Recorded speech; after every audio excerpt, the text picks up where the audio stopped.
Companies impacted by last May's storms will be soon getting some federal funding. Well, this comes after FEMA approved the county disaster declaration. Local 3's Riley Nagel has details on what this means for those companies and people affected by the storms.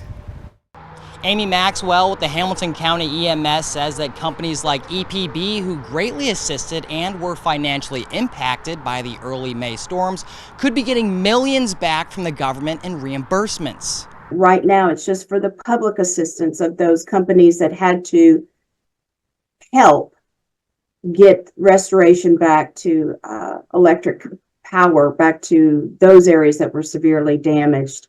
Maxwell explained that following the storms, her office forwarded requests for assistance from local companies to Governor Bill Lee, who then got the disaster declaration approved by President Joe Biden.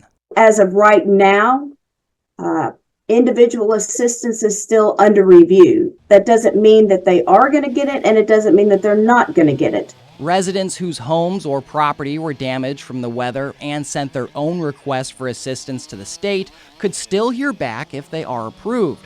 Maxwell says the county will not know who receives individual funding. So if they submitted damages, then that is decided from the federal government if they are fall under the criteria of getting some reimbursement back.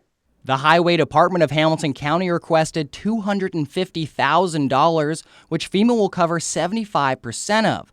The last 25% will be covered by the state and county government. As far as EPB, they submitted roughly about $6 million worth of damages, and that is overtime and labor and poles and all their equipment that was needed. So they submitted all that paperwork to us, for which we turned and moved it, sent it up the ladder. Maxwell says the county government does not decide who gets reimbursed and how much they get.